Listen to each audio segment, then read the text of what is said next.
What's happening, everybody? Thanks for tuning in to the Crash Bang Boom podcast, episode 295. Today's guest is Cripe Jergensen of Drunk Horse.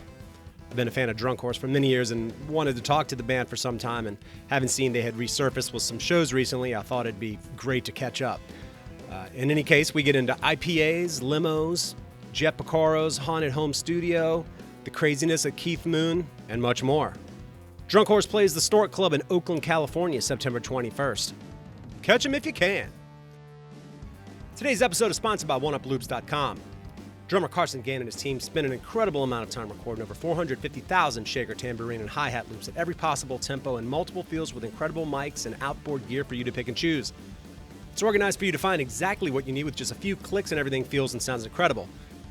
You can sign up for free to check it out and gain full access to all 450,000 loops starting at just $6 a month. No download limits, whatever you want, whenever you want. New loops, one-shots, and drum breaks are being added weekly. Definitely a great addition to the arsenal of any drummer and or producer, and I can vouch for that, having used it myself. So check it out at oneuploops.com.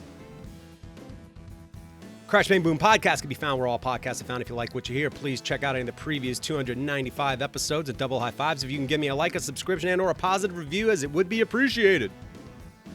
All right, let's jump in, Drunk Horse style. Cripe Jergensen, Crash Bang Boom. Crowds go mad with joy.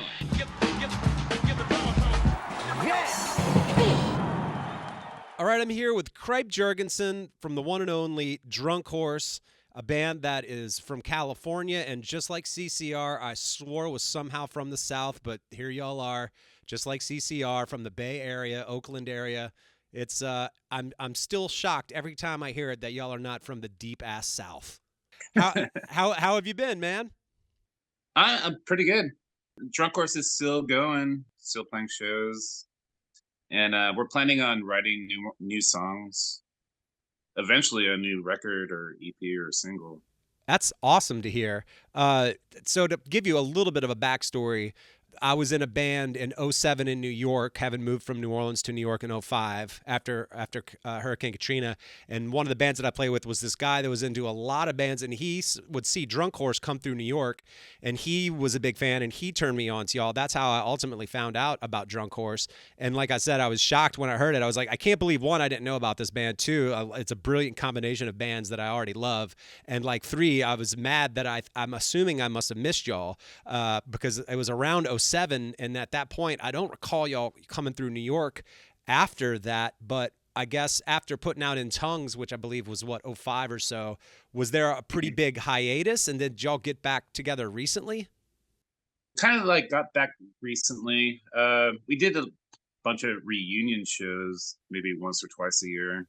Gotcha. Here in the Bay Area. Yeah. After 2005, Eli had a kid, so he kind of had to like stop touring to stay home and raise the family. And that's the reason why that ended. Blame it on the children. Yeah. Children's no.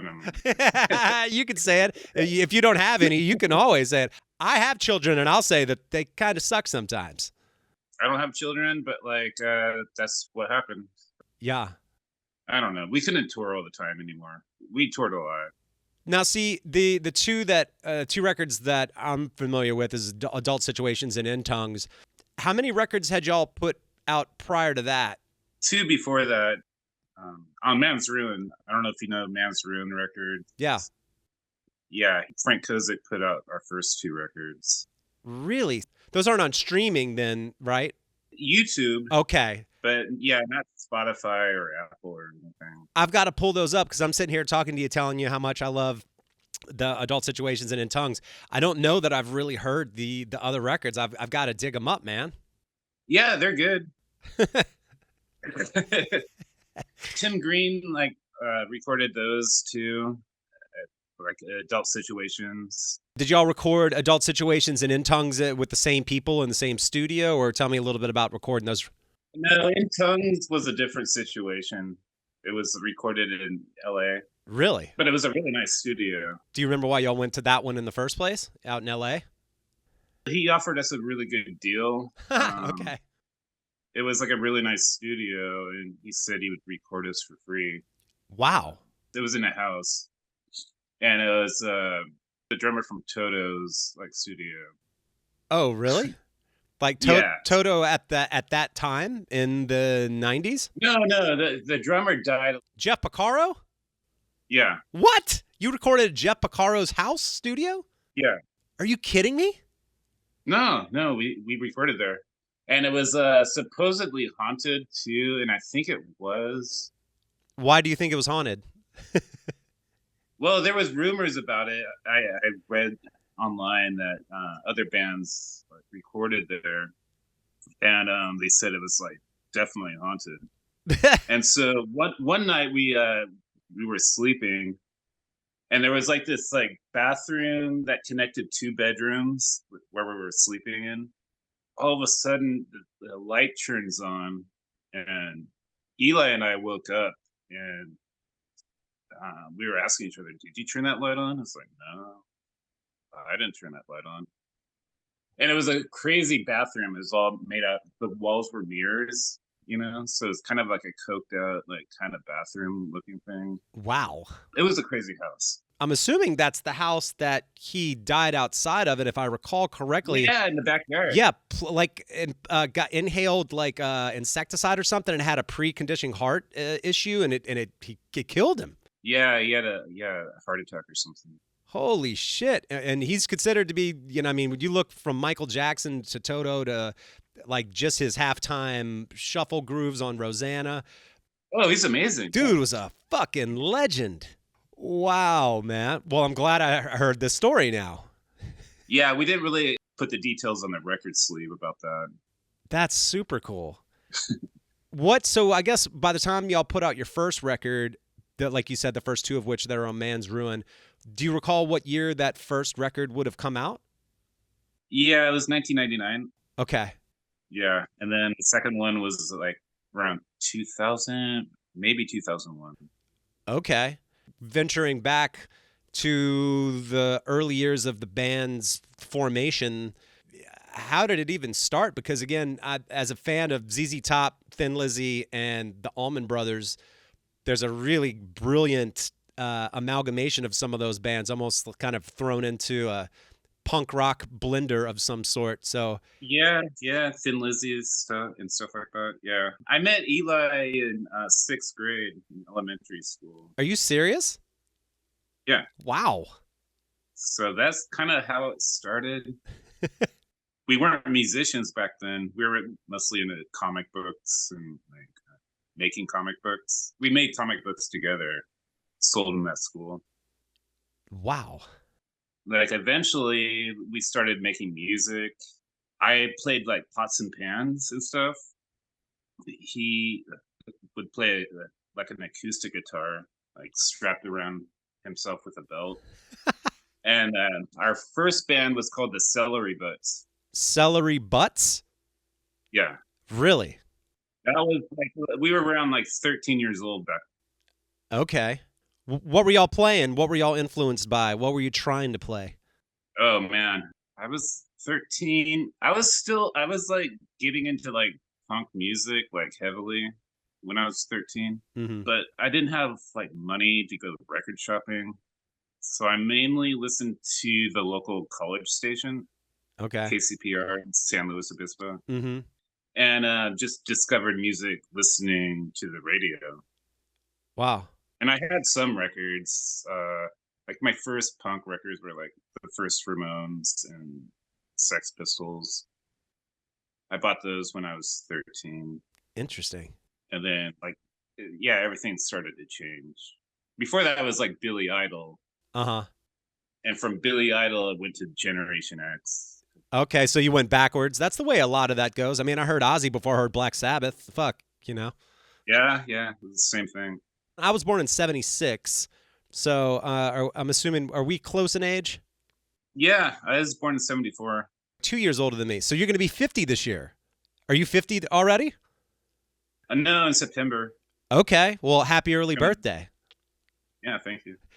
I'm starting to wrap my head around it that 50 is right around the corner. It feels a little strange to even say that out loud, associating myself with having lived on this crazy fucking planet for 50 years about. Yeah, and the way I've partied my entire life. When I was a teenager, early 20s, I was like, "There's no way I'm gonna make it past 30 going this way." You didn't think 30? 30 was a stretch? I partied hard in my 20s, like really hard, like extremely hard. Like beyond just drinking and smoking and doing ecstasy or pills or whatever? Like, I never really did ecstasy, but yeah, there was like a lot of hard drugs. Not a lot, but like party nights. If somebody offered me like some coke or something, I'd be like, yeah, okay. yeah, go for it, right? I mean, it's like in your 20s. I didn't do like heroin or like That's good. mostly coke. Yeah. I don't do coke anymore. That's good. I mean, yeah, I think once you hit your 40s and approaching the 50s, it's probably a good time to stop doing it if you've been doing it. Yeah, even your 30s, it's just like, yeah, you know what? I'm just gonna stick to beer. Yeah. Yeah. Do you do shots with beers? No, Do you drink mixed drinks? not really, not anymore. It's just beer.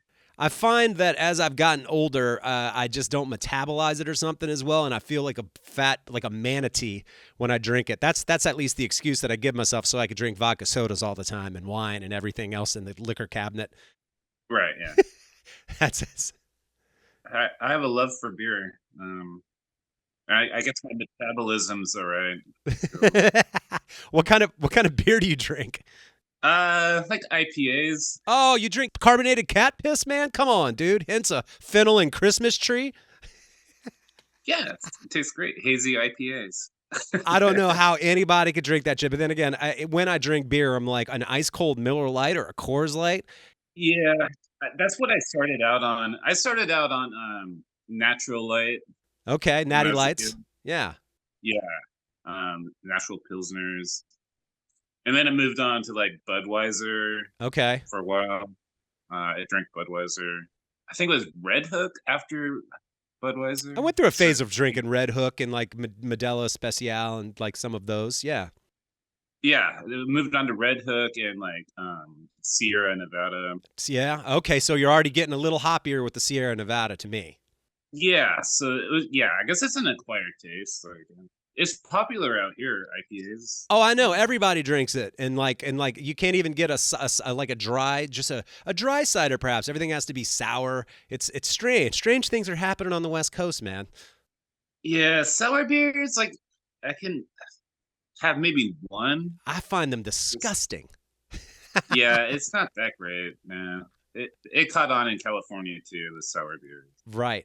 So it sounds like you grew up in the Bay Area then. Yeah, I moved here like when I was 20. Okay. Before that, I lived in Seattle for a year when I was 19. Where'd you live prior to the 19 Seattle year? Just Rio Grande. And that's where you met your bandmate again in what grade did you say? Sixth grade. That's wild, man. Who's the one that got into the Allman Brothers and or introduced that as a concept, or did that just like magically happen? Well, this is gonna turn into a different story. Like my dad, I had a rock and roll dad. Nice. So my dad loved Allman Brothers. He loved like all of the 60s and 70s good music. Yep. That's how I got turned on to that music with my dad playing that every day. Even had like Black Sabbath records. Wow. And like the kids would come over to my house. It's like, wow, your dad's really cool. But I guess what I'm asking here is why or how did the Allman Brothers dual harmonized guitar lines with that particular interval become a thing in the band? Because on one of the live recordings, which I believe was in Salt Lake City, y'all even did a cover of Whippin' Post, right? Yeah, we did that on that tour. Yeah. How was it learning the Allman Brothers material? It came natural. We did a lot of covers, like we all have like huge like record collections. So we listened to everything basically. But I think that was Eli's choice to cover that song. Okay. He suggested it at practice. He learned the parts and then, we would listen to the song in the studio. for the second guitar part, I already kind of knew the song, Mm-hmm. even though like on the original Allman Brothers version, there's two drummers, but Sure. but I kind of pulled it off. All right, it still sounded all right. It's a very distinctive thing again, and just with the alchemy of the players involved and the way that y'all executed it, it's always been a really kind of unique chemistry that transpired. Especially, again, I know this from only the records, but I can hear that kind of live crazy alchemy that was going on between the four of you, even on the records. I wish I could have caught y'all live. Thankfully, there is some video out there. But how old were you when you first got your first kit then? 15. Same here. My first kit was like a red, kind of like a jazz Ludwig kit. Nice. You don't still have it, huh? No, drums disappear. Then I moved on to like Ludwig, Vista lights, Uh-huh. and those broke. Did you record with any Vista lights at any point on the Drunk Horse records? No, most of the Drunk Horse records were Premier drums, like 80s Premier. Interesting. I would have thought Ludwig or something like that from the way that it was, but you just kind of have an open tuning, kind of, boomy bass drum style. Do you still have that Premier kit or no? I give it away. Really? The Premier got beat up on tour. Like I took that on tour like all the time. Okay. And I used to like throw it around on stage and just like it got kind of busted up. Okay. I was doing Keith Moon stuff. Like I thought I was Keith Moon or something. Gotcha. Keith Moon's an interesting one, and one that I kind of found myself attracted to later in life. I still to this day, I wouldn't say that The Who is necessarily my favorite band, but I do love some of the early stuff, and in particular, just I've talked about it before, even with Dale Crover of the Melvins, like what the sort of energy that Keith Moon could interject into a song. That is what I was and still to this day, I'm kind of fascinated by. Yeah, it was all about the chemistry in the band.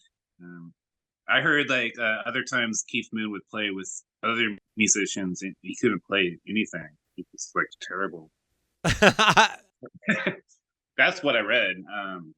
It's like, yeah, he can't play for shit with other guys.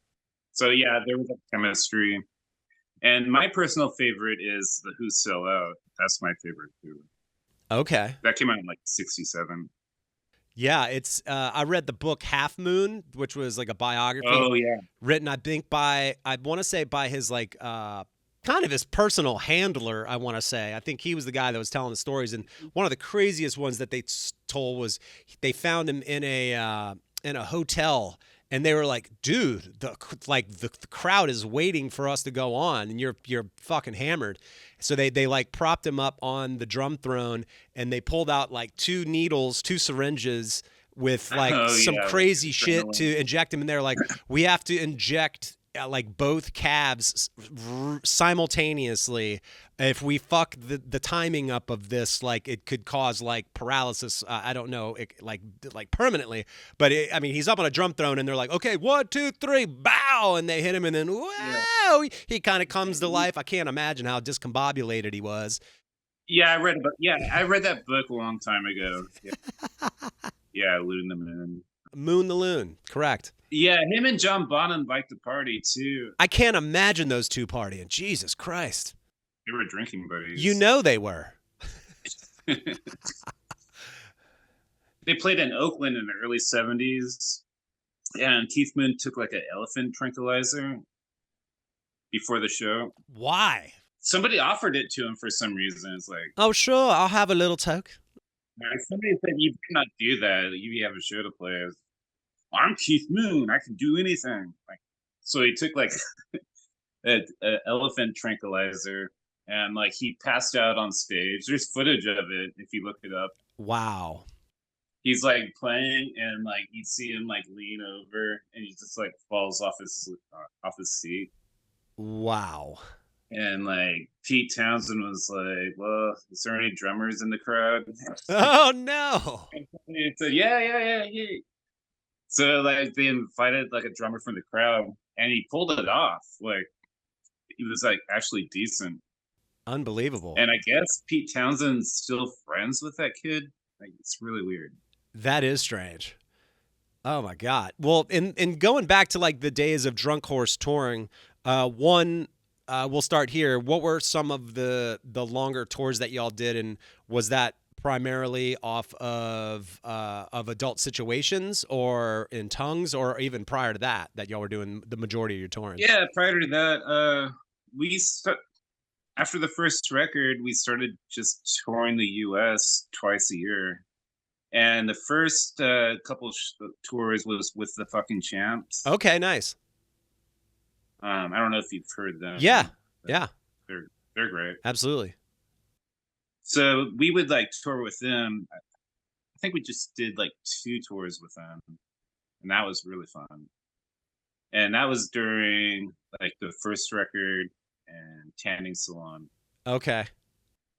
We also toured with like Cherry Valance a lot. Cherry Valance? Yeah, they're from like North Carolina. Weird. I'm not familiar with them. I got to look them up. Yeah, they're good. You'll love it. Okay. I mean, it seemed, at least my buddy, from him going to your shows in New York, he obviously like followed y'all religiously whenever y'all would come through there. Do you remember much about playing in New York on any of those runs? Yeah, the New York shows were fun. I think the first show we played there was at Brownies. It's not there anymore. Yeah. I think it closed down shortly after we played there. Okay. And we played Brooklyn too. Huh. You did like CMJ shows there before. Okay. High on Fire. Wow. Did y'all play down in New Orleans? Yeah. Yeah, the first time I played there, it was so hot. It was way over 100 degrees. Oh, yeah. And like the club didn't have an AC. What? No. It must have broken. Everybody's got AC. No, I could barely play. I was like, I don't know if I can do this. Like, I was setting up the drums and I was like pouring sweat out. I'm just like, yeah. Holy shit, man. It was a rough one. Wow. When y'all would play shows more in your hometown or like in the California or just West Coast area, were y'all pretty well received there, or did you find any other area in the States or abroad or wherever that was like felt like a second home? We never played our hometown before. Really? No. Wild. No, we played LA a lot, but like we never stop in San Luis. Gotcha. How was LA receptive to y'all? It was pretty fun. We played one show where we met Deborah Harry. She was at our show. Okay. Yeah, it was a really strange show where somebody rented us a limo. Oh. And we're like, okay, fine. This was like in San Diego. Okay. Kind of a eccentric, crazy guy. Yeah, it sounds like it. Yeah, we signed like this contract with him on a napkin. He was like signing us or something. And we're like, whatever, man. So he rented us a limo, and we played this place called The Smell in LA. Uh-huh. It's kind of like kind of a punk venue. Mm-hmm. And we rolled up in our limo, and this other limo shortly after pulled up next to us. And we're like, what? Like, and like Deborah Harry got out of the limo. Like, it was really weird. It sounds like it. Speaking of weird shows, are there any in particular bizarre or, equipment meltdown, anything of shows of your tours that you recall as being especially outrageous? Well, yeah, there was no mental breakdowns on stage, kind of thing. That's good. Well, actually, I had one mental breakdown. Somebody used my drum pedal before we played. Uh-huh. 2 songs into our set, my pedal broke. Ah. And nobody else had an extra pair. Oh, come on, really? Pedal. And I just walked off the stage and went to the bathroom. Just like, I'm out. Oh, damn, that sucks, man. Yeah, and like the band members were kind of mad at me. It's like you can't walk off the stage like that and leave us hanging. Right. Yeah, so there was Oh shit. that. It, Yeah, I was like so angry. I couldn't believe like I had blown like this drum pedal. And he was like a loud drummer too, like a heavy hitter like me. bit in the ass for loaning out a little bit of gear. Damn it, dude. That sucks. Yeah, yeah. I love it that you mentioned this whole limo scene in addition to a contract written on a napkin. I mean, I feel like I know what happened to said contract, that it might not have been worth the napkin it was written on, so to speak, but what did happen to that contract? Nothing. Nothing at all. Like we never the guy was like kind of insane or something. We met him in LA after a show and he kept on bugging us about like signing us to his label, and I don't think he really had a label. I think he was just on coke or speed or something. Okay. But he did rent us a limo, which was really strange. Right. He did come through with that. San Diego to LA, Wow. basically. Okay. Fucking A. How often do y'all get to rehearse? Is it like we have a gig booked, let's get together obviously for that, but it sounds like if y'all are writing potentially for a record, y'all are getting together as well to do that? Yeah, we get together like once a week now. Nice. Back in the day, we used to like practice 3 times a week Wow. because I guess we're trying to act professional. Do you feel like that yielded professional results? Oh yeah, definitely. But it's a lot of work. Yeah. Practicing that much. Right. Absolutely it is, man. I mean, having a day job too. Like it's just like being tired all the time. what was your day job at the time when y'all were touring? What were you able to do? I had like an office job, set a cubicle, and they were like kind of nice to me about taking time off. Wow. Our tours were like mainly like 5 weeks long. Okay. They'd always welcome me back, and I was surprised. Like most people would be like, "Nah, you're fired." Like, they were great, and I had like paid time vacation too. That's awesome. Damn, dude. Tell me about playing with this other band, Feral Ohms. I checked them out. It's very kind of up-tempo, garage, kind of punk rock kind of thing happening. It's pretty cool, man. Yeah, that's my friend Ethan Miller's project. Well, originally he asked me to jam with him, and then it eventually turned into a band. Like that happens to me a lot with people asking me, "Hey, you want to jam?" And then after a couple, 2 or 3 jams, it's like, "Oh yeah, we're a band now." Oh, well, okay. It just happens like that all the time. Yeah, I hear you. Any Drunk Horse shows coming up? Yes, in September on the 21st at the Stork Club, which is in Oakland. Right on. I'm not familiar with the Stork Club. What's up? Have y'all played there before? Many times, yeah. It's been through different ownerships, but Drunk Horse has been playing there since the 90s. Really? Yeah, it's kind of our go-to place. That's awesome. It's like returning to your home spot, your home base, man. Yeah. That was one of the original clubs we always played, along with Purple Onion in San Francisco and the Chameleon in San Francisco. Nice. They were all like cool places to play. The Purple Onion and Chameleon's not around anymore, but Stork Club is still there. Gotcha. All right, Cripe, well, dude, thanks for hanging, man. Again, I'm a fan of the band. I'm glad y'all are still doing it. I hope one of these days that I can catch up with y'all somewhere, some kind of way. Yeah. But in the meantime, enjoy yourself, and we'll have to catch up soon, my dude. Okay, yeah, keep in touch. It's a pleasure. Thank you.